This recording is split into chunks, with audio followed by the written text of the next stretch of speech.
台南市長黃偉綽對副總統蕭美琴手頭接過獎杯。2026台南以 5G AIoT 智慧水務數位雙生系統得到創新應用獎，展現台南在智慧水務甲數位治理領域的創新成果。嗨，手臂，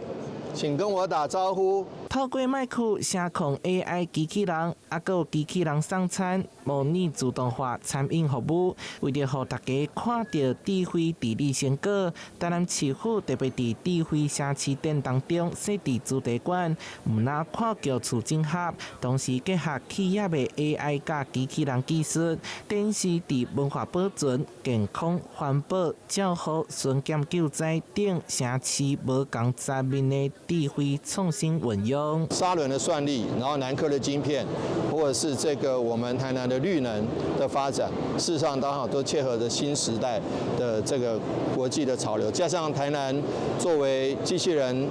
發展的中心，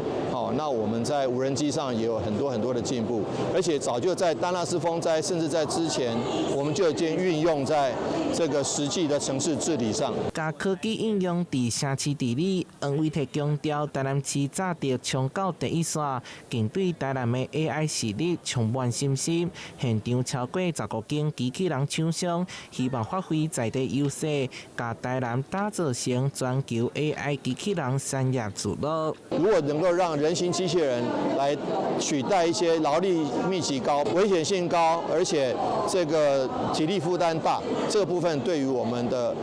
城市治理就有很大的效果。那將來如果無人這個自動駕駛能夠更普及的話，那事實上對於城市的交通事故的降低也都有很大的幫助。作為大南方科技龍頭的重鎮，串聯中央政策，台南市除了展現未來的智慧社區發展傾向，嘛持續以創新服務提升治理效能。台南新聞綜合報道。